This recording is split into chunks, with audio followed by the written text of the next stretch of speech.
அமினபலத்துக்கு மாற்றான வாழைப்பழ கரைசல், பொட்டாசியம் சத்து நிறைஞ்ச வாழைப்பழ கரைசல். தூக்கி எறியக்கூடிய பொருட்களை வச்சு எளிதா செஞ்சிடலாம். குறைஞ்ச விலையில தரமான உரம் நீங்களே தயாரிக்கலாம். எப்சம் சால்ட்டுக்கு மாற்றான ஒரு பயிரூக்கிங்க. அது எல்லா ஊர்கள்லயும் பழக்கடையும் பழமுதிர்ச்சோலையும் இருக்குமல்ல, அவங்க கிட்ட கனிஞ்ச வாழைப்பழம் வேஸ்டா தூக்கி போட வச்சிருப்பீங்கல்ல, அது ஒரு 10 ரூபாய்க்கு கொடுங்க அப்படின்னு கேளுங்க. ஒரு பை நிறைய கொடுப்பாங்க. இதெல்லாம் 10 ரூபாய்ங்க. இந்த கனிஞ்ச வாழைப்பழத்தை வச்சு 5 வகையான உரம் தயாரிக்கிறது எப்படின்னு தான் இந்த வீடியோல பார்க்க போறோம். ஆர்டி ஆர்டிஜஸ்ட் யூடியூப் சேனலை சப்ஸ்கிரைப் பண்ணாதவங்க சப்ஸ்கிரைப் பண்ணிக்கோங்க.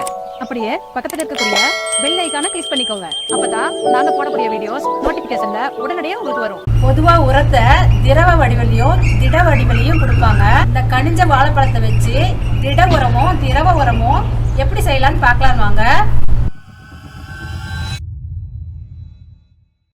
கனிஞ்ச வாழைப்பழம் 10 ரூபாய்க்கு நாங்க வாங்கிட்டு வந்திருக்கோம். இதை தோலை உரிச்சு முதல்ல எடுத்துக்கலாம்.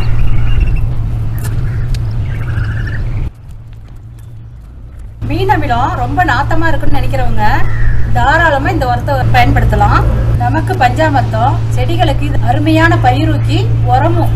இது எந்த வகையான வாழைப்பழமா இருந்தாலும் செஞ்சுக்கலாம். இதுக்கு தேவையான பொருள் கனிஞ்ச வாழைப்பழம், வெல்லமோ அல்லது நாட்டு சர்க்கரையோ, பிளாஸ்டிக் டப்பா இருந்தா போதுங்க. பாருங்க, வாழைப்பழத்தோலை பூரா உரிச்சு எடுத்துட்டேன். 2 அல்லது 3 நாள் நல்லா வெயில்ல காய வச்சு எடுத்துக்கோங்க. நாங்க ஏற்கனவே வாழைப்பழத்தோலை இது மாதிரி காய வச்சு எடுத்துக்க பாருங்க. நல்லா உடையிற அளவுக்கு வரும். இது பாருங்க, உடைச்சா உடையிற அளவுக்கு காய வச்சு எடுத்துக்கணும். நல்லா முறுமுறுன்னு போகுங்க. 2 நாள் காய வச்ச வாழைப்பழத்தோலுங்க அது. இதை திடவரமா நம்ம செடிகளுக்கு கொடுக்கலாம். நேரடியா செடிகளுக்கு கொடுக்கலாம். இந்த மாதிரி கொஞ்சமா குளிப்பறிச்சு இது அப்படியே நம்ம இந்த வேருக்கு பக்கத்துல போட்டு இந்த மாதிரி மண்ணை தூவி விட்டுடலாம். இது முதல் ரகம். இது மக்கறதுக்கு நேரம் எடுத்துக்கும். ஆனாலும் செடிகளுக்கு பொட்டாசியம் சத்து கிடைக்குங்க. 3 நாள் காய வச்ச வாழைப்பழத்தோலை மிக்சியில் அரைக்க போகிறோம். மிக்சியில் அரைக்கிறதுக்கு முன்னாடி இந்த காம்பை பிச்சு எடுத்துருங்க. எடுத்துட்டு தோலை மட்டும் போட்டுக்கலாம். இதை காம்பை வேஸ்ட் பண்ண வேணாம். ஒன்று கம்போஸ்டில் போடுங்க, இல்லைன்னா மண்ணில் போயிச்சிருங்க. பாருங்க, மிக்சியில் எல்லா தோலையும் போட்டுட்டேன். அரைச்சிக்கலாம் பவுடரா.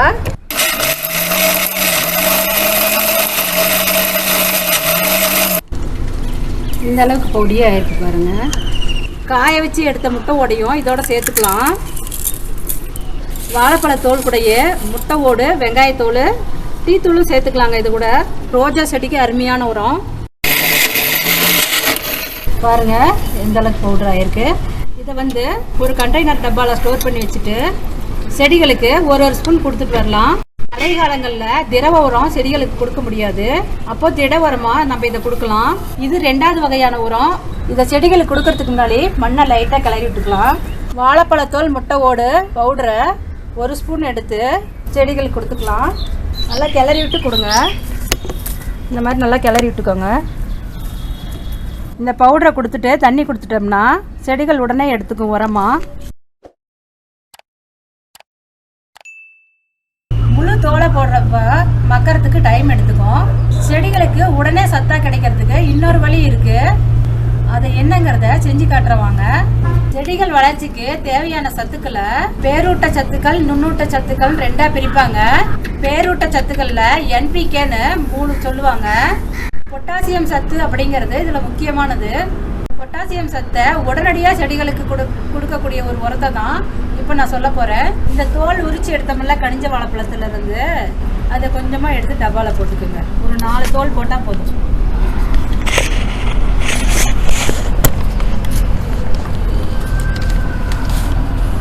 போட்டு தண்ணி சேர்த்து டப்பா முழுகிற அளவுக்கு தண்ணியை சேர்த்துக்கோங்க. இதை நிழல் பாங்கான இடத்துல 24 மணி நேரம் ஊற வைக்கணும். 24 மணி நேரத்தில் என்ன நடக்குன்னு பார்த்தீங்கன்னா, வாழைப்பழத்தோலில் இருக்கக்கூடிய பொட்டாசியம் சத்து இந்த தண்ணியில் இறங்கிடும். இதை நீங்கள் செடிகளுக்கு கொடுக்கும்போது உடனடியாக பொட்டாசியம் சத்து செடிகளுக்கு கிடைக்கும். வாழைப்பழத்தோல் ஊற வச்சது 24 மணி நேரம் கழிச்சு எப்படி இருக்குது பாருங்க. நல்லா சாம்பல் நேரத்தில் இருக்குது தண்ணி. இந்த தண்ணியை செடிகளுக்கு எப்படி கொடுக்கலான்னு பார்க்கலாம் வாங்க. வாழைப்பழத்தோல் ஊற வச்ச தண்ணியை 1/4 டம்ளர் எடுத்துக்கலாம். 1 லிட்டர் தண்ணிக்கு 1/4 டம்ளர் இதில் இருந்து ஊற்றிருக்கேன். கலந்து செடிகளுக்கு கொடுக்கறத பார்க்கலாம் வாங்க. பூச்செடிகள் கொடுத்தா நல்லா பூ பூக்குங்க. பொட்டாசியம் சத்து உடனடியாக செடிகளுக்கு கிடைக்க வாழைப்பழத்தோலை 24 மணி நேரம் ஊற வச்சு செடிகளுக்கு கொடுக்கலான்னு சொல்லியிருந்தோம். அதே போல் வாழைப்பழத்தோலை மிக்சியில் போட்டு அரைச்சி இதை செடிகளுக்கு கொடுத்தாலும் பொட்டாசியம் சத்து உடனடியாக செடிகளுக்கு கிடைக்கும். வாழைப்பழத்தோலை அரைச்சது பாருங்கள் எப்படி இருக்குன்னு. பொட்டாசியம் சத்தை தமிழில் சாம்பல் சத்துன்னு சொல்லுவாங்க. பாருங்கள் சாம்பல் கலரில் இருக்குது. நல்லா திக்காக கெட்டியாக இருக்கிறதுனால 10 ml மட்டும் எடுத்துக்கலாம். 1 லிட்டருக்கு 10 ml. இங்கே சொரக்காய் செடி வச்சுருக்கோம். இதுக்கு கொடுத்துடலாம் இந்த வாழைப்பழ தோல் கரைசலை.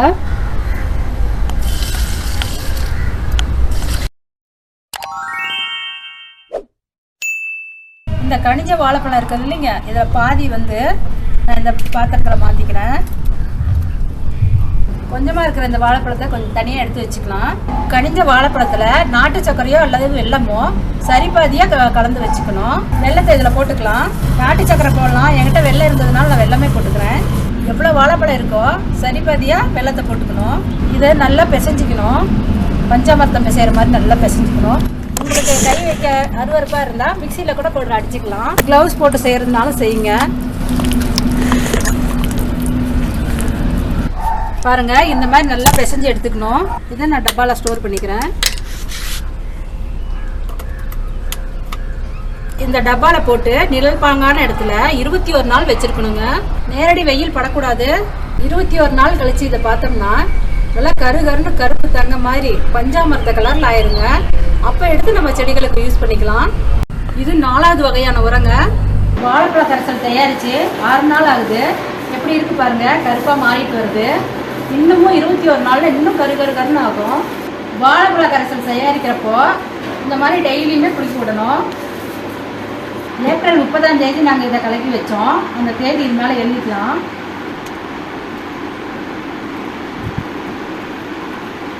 இருபத்தி 21 நாள் கழிச்சு மே 21ஆம் தேதி இது எப்படி இருக்குன்னு பார்க்கலாம். இது பாருங்க, நாங்கள் ஏற்கனவே தயாரித்து வச்ச வாழைப்பழ கரைசல்.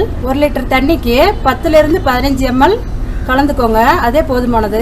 இந்த கவர் எதுக்காக போட்டிருக்கேன்னா வாழைப்பழமும் வெல்லமும் இருக்கிறதுனால எறும்பு வரும். அதுக்காக இந்த கவர் போட்டு மூடியிருக்கேன்.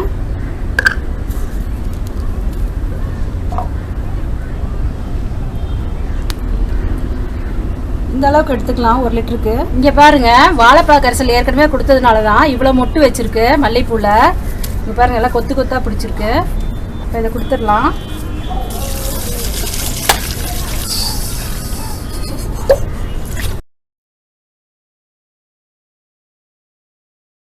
கனிஞ்ச வாழைப்பழத்தில் இது வரைக்கும் நாம் செஞ்ச 4 வகையான உரத்துலையும் 1 வகையான பொட்டாசியம் சத்து கிடைச்சிருக்கோம். இந்த கனிஞ்ச வாழைப்பழத்தை வச்சு இன்னும் நிறைய சத்துக்களை சேர்த்து இன்னொரு வாழைப்பழ கரைசல் செய்யலாம். அதை இப்போ பார்க்கலாம் வாங்க. இதுக்காக நான் எடுத்துக்கிட்டது கனிஞ்ச வாழைப்பழம். ஒரு பப்பாளி 10 ரூபாய்க்கு வாங்கியிருக்கேன். முருங்கை இலை 1 கைப்பிடி. பப்பாளியை நல்லா பொடிப்பொடியாக கட் பண்ணிக்கோங்க. எவ்வளோ பொடிப்பொடியாக கட் பண்ணுறீங்களோ அவ்வளோ சீக்கிரம் உரம் தயாராகும். இதை நம்ம பொடிப்பொடியாக கட் பண்ணிக்கலாம். பப்பாளியில் இருக்கிற விட்டமின் சத்துக்கள் எல்லாமே இந்த வாழைப்பழ கரைசலில் கொடுக்க போகிறோம். இப்போ பாருங்க, பப்பாளி பொடிப்பொடியாக கட் பண்ணியாச்சு. இது கூட இந்த கனிஞ்ச வாழைப்பழத்தையும் சேர்த்து நல்லா பிசைஞ்சிக்கலாம். இரும்பு சத்து இந்த முருங்கைக்கீரையில் இருக்குதுங்க. இதையும் இது கூட சேர்த்துக்கலாம். இதுக்கு சம அளவா வெல்லத்தையோ அல்லது நாட்டு சர்க்கரையோ சேர்த்துக்கலாம். நான் வெல்லத்தை சேர்த்துக்கிறேன். இதை இப்போ நல்லா பிசைஞ்சிக்கலாம். பாருங்க, கலர்ஃபுல்லான உரம். பாருங்க, நல்லா பிசைஞ்சிட்டேன். இது டப்பாவில் போட்டுக்கலாம். 21 நாள் நிழல் பாங்கான இடத்துல நேரடி வெயில் படாமல் வச்சிருங்க. 21 நாள் கழிச்சு இதுவும் கருப்பு தங்கமாக தயாராகிருக்கும். இந்த உரம் கொஞ்சம் கலராக தான் இருக்கும். கனிஞ்ச வாழைப்பழத்தை வச்சு 5 வகையான உரத்தை தயாரிச்சதுல உங்களுக்கு ஏதாவது சந்தேகம் இருந்தால் கமெண்ட்ல கேளுங்க. இந்த வீடியோ உங்களுக்கு பிடிச்சிருந்தா லைக் பண்ணுங்க. குறைஞ்ச விலையில 5 வகையான உரம் தயாரிச்ச இந்த வீடியோவை உங்களோட ஃப்ரெண்ட்ஸ் அண்ட் ஃபேமிலிக்கு ஷேர் பண்ணுங்க. எளிமையான முறையில் காய்கறி உரம் தயாரிக்கிறது எப்படின்னு ஏற்கனவே ஒரு வீடியோவை நம்ம யூடியூப் சேனலில் பதிவு பண்ணியிருக்கோம். மறக்காமல் பாருங்கள். இது மாதிரி நிறைய கார்டனிங் வீடியோஸ் பார்க்க நம்ம சேனலை சப்ஸ்கிரைப் பண்ணுங்கள். மீண்டும் அடுத்த வீடியோவில் பார்க்கலாம். அதுவரை காத்திருங்க.